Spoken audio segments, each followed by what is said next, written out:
चलो, आज अपन देखेंगे यूरिनरी सिस्टम का एक और नेक्स्ट ऑर्गन जिसका नाम है यूरिनरी ब्लैडर। आज की क्लास में अपन यूरिनरी ब्लैडर को कवर करेंगे। ठीक है, प्रीवियस के क्लास में अपन किडनी, नेफ्रॉन और यूरेटर के बारे में पढ़ा था। यूरिनरी ब्लैडर की अगर बात करते हैं तो ये टोटली मस्कुलर आर्गन होता है। कैसा आर्गन होता है? मस्कुलर आर्गन होता है, टोटली मसल्स का बना होता है।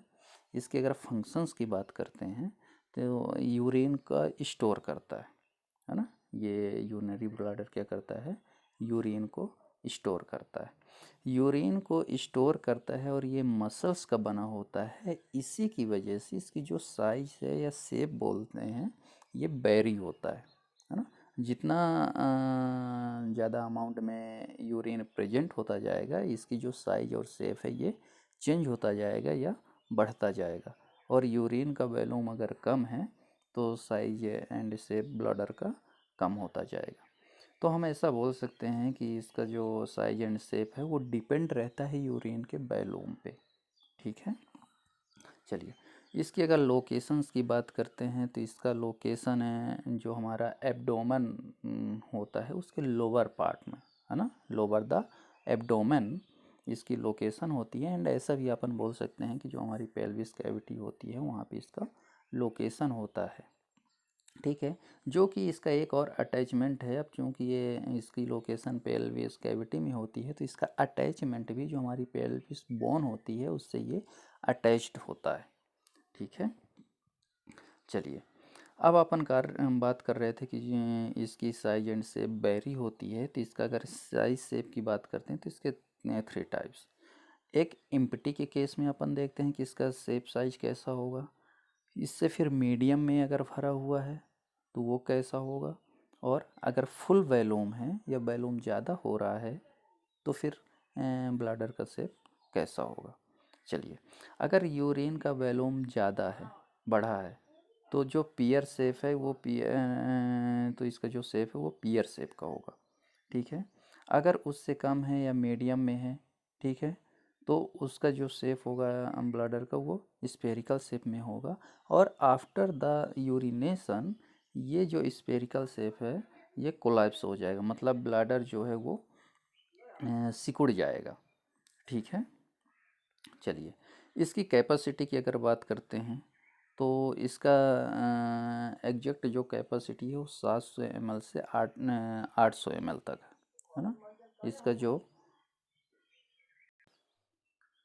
इसकी जो कैपेसिटी होती है यूरिन को स्टोर करने की वो होती है 700 ml से लेके 800 ml तक। ठीक है, लेकिन अगर सेंसेशन की बात करते हैं कि यूरिनेशन का जो सेंसेशन स्टार्ट होता है वो 200 से 400 ml के बीच में स्टार्ट हो जाता है। जब यूरिनरी ब्लैडर पे यूरिन का वॉल्यूम 200 से 400 के बीच में रहता है तो यूरिनेशन का जो सिग्नल है वो इनिशिएट हो जाता है, स्टार्ट हो जाता है। अब अपन समझते हैं इसके थोड़ा सा स्ट्रक्चर को और पोजीशन को कि कहाँ पे रहता है बाय द स्ट्रक्चर। तो आप यूँ समझिए कि ये जो हमारा ये एक पाइप लाइक स्ट्रक्चर है, ट्यूब लाइक स्ट्रक्चर है ना। और ये जिसको हम बोलते हैं यूरेटर, ये यूरेटर जहाँ पे इंसर्ट होता है नीचे, जहाँ पे इंसर्ट होता है ये हमारा क्या होता है? Urinary bladder. इसको हम क्या बोलते हैं? Urinary bladder. ये टोटली मसल्स का बना होता है जिसका काम होता है यूरिन को स्टोर करना। ठीक है, ये हमारा यूरिनरी ब्लैडर हो गया, ये हमारा यूरेथ्रा हो गया। फिर यूरिनरी ब्लैडर से अगर और आगे की बात करते हैं आर्गन्स का तो फिर यहाँ पे यहाँ से एक और आर्गन अटैच्ड होता है जिसको अपन यूरेथ्रा बोलते हैं। ये हमारा क्या हो गया? यूरेथ्रा हो गया। तो यूरेथ्रा के बारे में अपन आगे पढ़ेंगे, अभी अपन यूरिनरी ब्लैडर को देखते हैं। चलिए, फिर इसकी जो लेयर्स होती हैं, वॉल्व्स की लेयर्स होती हैं, वो 3 लेयर्स होती हैं।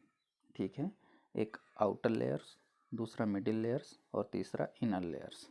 चलिए, आउटर लेयर्स की बात करते हैं तो एडवेंटिसिया भी बोलते हैं। आउटर लेयर्स जो हमारे यूरिनरी ब्लाडर का जो आउटर लेयर्स होता है उसको एडवेंटिसिया बोलते हैं, जो लूज कनेक्टिव टिश्यू का बना होता है। किसका बना होता है? लूज कनेक्टिव टिश्यू का। और इसमें ब्लड वेसल्स के, नर्व्स की, लिम्फेटिक वेसल्स की सप्लाई होती है।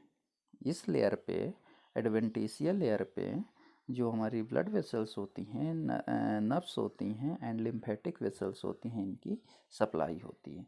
फिर अपन नेक्स्ट लेयर की बात करते हैं कि जो मिडिल लेयर है और इनर लेयर है।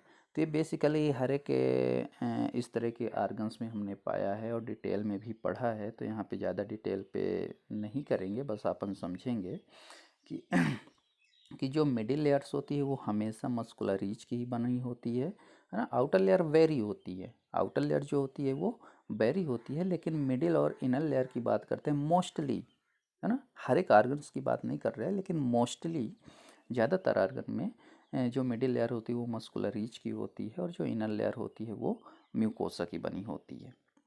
ठीक है। अब यहाँ पे मिडिल लेयर्स की अगर बात करते हैं,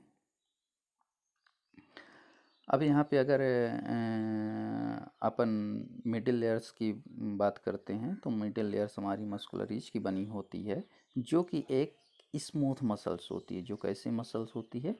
स्मूथ मसल्स होती है।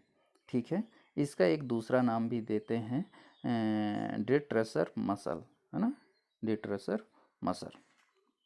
चलिए, फिर इनर लेयर की अगर बात करते हैं तो इनर लेयर सामान्यतः म्यूकोसा का बना होता है। ठीक है। किसका बना होता है? म्यूकोसा का बना होता है, जो म्यूकस का सिक्रेशन करता है। जो म्यूकस का क्या करता है? सिक्रेशन करता है। ये ट्रांसिशनल एपिथेलियम टिश्यू होती है। कौन सी टिश्यू होती है? ट्रांसिशनल एपिथेलियम टिश्यू होती है। ठीक है। जो म्यूकस का सिक्रेशन करती है। इसमें, इसकी अगर और लोकेशंस की बात करते हैं तो इसी में लैमिना प्रोप्रिया पाया जाता है।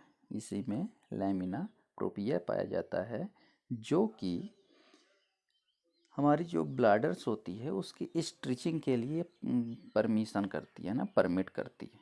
कितना उसको स्ट्रिचिंग होना, मतलब कितना कॉन्ट्रैक्ट होना है, कितना रिलैक्स होना है, ये कंट्रोल करती है। ठीक है। चलिए,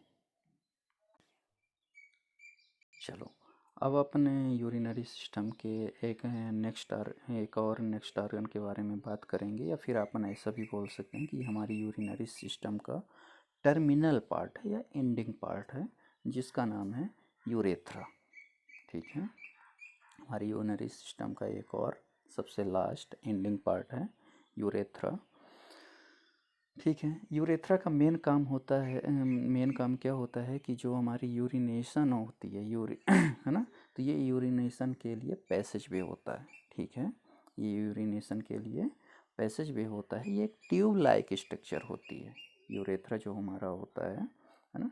ये इसकी अगर शेप की बात करते हैं तो ये ट्यूब लाइक इसकी स्ट्रक्चर होती है। ठीक है।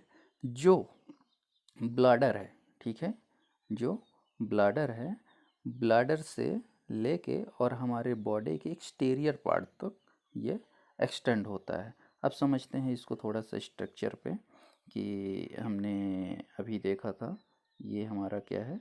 ब्लाडर है। ये हमारा क्या है? ये ब्लाडर है। ठीक है।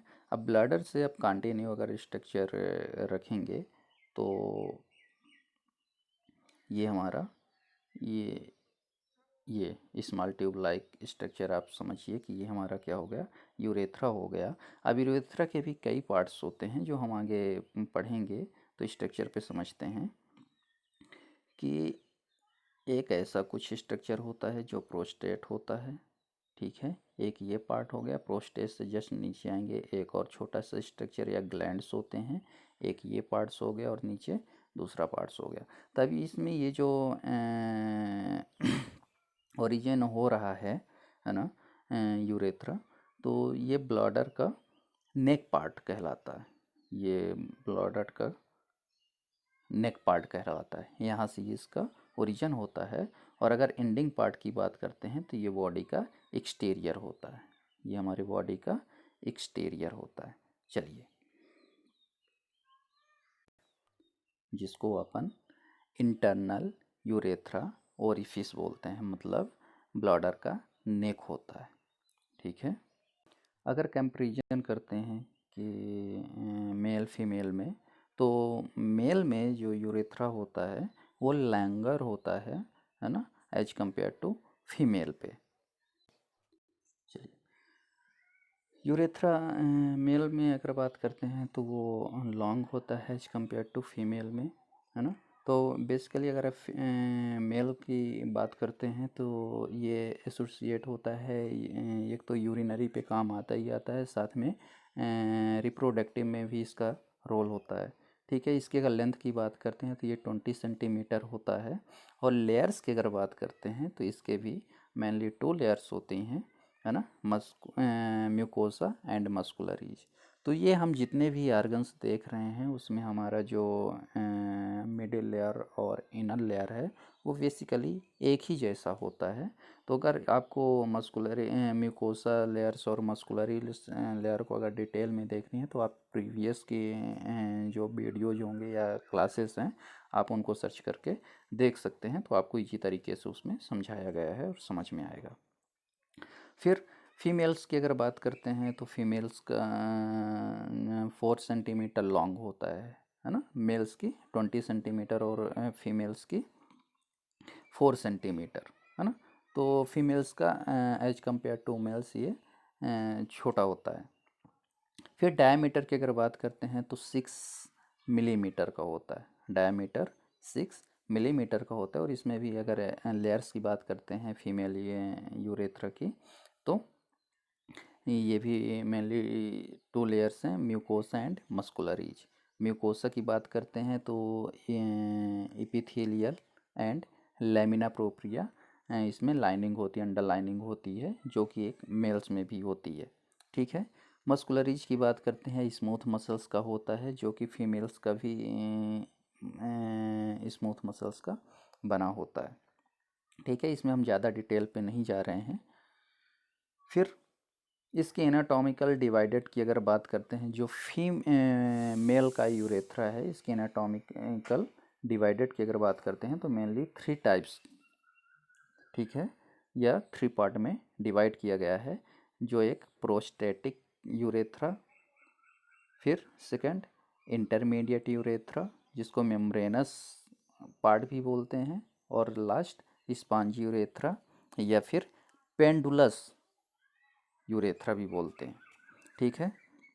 चलिए, अब प्रोस्टेटिक यूरेथ्रा जो होता है ये डायरेक्टली लिंकेज होता है यूरिनरी ब्लैडर से। यूरिनरी ब्लैडर से जब हम यूरेथ्रा वाले पार्ट में आते हैं, जो फर्स्ट पार्ट मिलता है उसको अपन प्रोस्टेटिक यूरेथ्रा बोलते हैं। उसके जस्ट बाद जहाँ पे कॉपर्स ग्लैंड्स होती हैं, है ना, उस रीजन को अपन मेम्ब्रेनस यूरेथ्रा बोलते हैं या इंटरमीडिएट यूरेथ्रा बोलते हैं। उसके बाद जो पेंडुलम स्ट्रक्चर का होता है ट्यूब, उसको अपन स्पॉन्जी यूरेथ्रा या फिर पेंडुलस यूरेथ्रा बोलते हैं। ठीक है। चलिए, अब इसको थोड़ा सा स्ट्रक्चर पे अपन समझते हैं। ये देखिए, है ना, कि ये हो गई यूरिनरी ब्लैडर, यहाँ से फिर कंटिन्यूअस स्ट्रक्चर रहता है ना, जो यूरेथ्रा होता है। चलिए, इसके जस्ट बाद जिसको अपन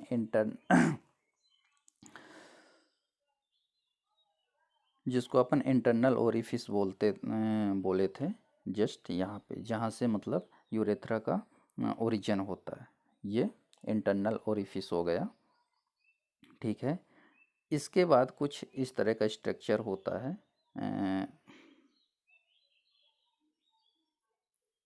ऐसा स्ट्रक्चर होता है जस्ट ब्लैडर नेक पे, जिसको अपन स्पॉन्ज प्रोस्टेटिक ग्लैंड्स बोलते हैं। ठीक है। जिसको अपन प्रोस्टेटिक ग्लैंड्स बोलते हैं, और इसी की वजह से इस यूरेथ्रा का जो नाम पड़ा है वो प्रोस्टेटिक यूरेथ्रा पड़ा है।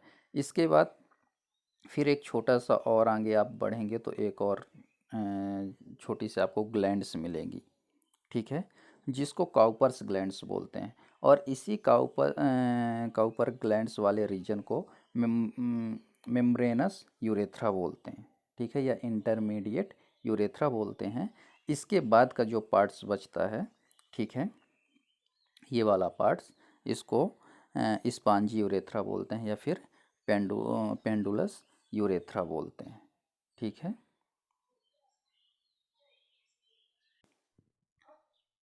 चलिए, अब हम बात करेंगे मैच्योरेशन रिफ्लेक्स के बारे में। मैच्योरेशन रिफ्लेक्स का मतलब क्या होता है कि जो हमारी यूरेन होती है उसको डिस्चार्ज करना है, मतलब यूरिनेशन की प्रोसेस है ना, उसको अपन मैच्योरेशन रिफ्लेक्स के नाम से जानते हैं। अब यूरिनेशन की जो प्रोसेस होती है ना, इसमें जो हमारा यूरिन होता है वो यूरिनरी ब्लैडर से डिस्चार्ज होता है, ठीक है। जब आगे की क्लास में बात की कि जब हमारा जो यूरिनरी ब्लैडर होता है वो 200 से 400 ml के वॉल्यूम में जब फुल होता है तो हमें यूरिनेशन के लिए सेंसेशन इनिशिएट होता है ना, जिसको हम मैच्योरेशन रिफ्लेक्स बोलते हैं। इसमें जब ब्लैडर यूरिन से फिलअप होता है तो उसमें स्ट्रेच होता है और यूरिनरी प्रेशर जो होता है वो क्रिएट होने लगता है। और यूरिनरी प्रेशर क्रिएट होने की वजह से जो रिसेप्टर्स प्रेजेंट होते हैं जो यूरिनेशन के लिए रिस्पॉन्सिबल होते हैं वो स्ट्रेच होने लगते हैं, जिसकी वजह से हमें यूरिनेशन के लिए सिग्नल्स मिलने लगते हैं, ठीक है। अब ये जो रिसेप्टर्स होते हैं इनका काम क्या होता है कि जो मैच्योरेशन सेंटर है ना, वहाँ पे ये मैसेज डालें, ये वहाँ पे ये इम्पल्स ट्रांसमिट करें, ठीक है।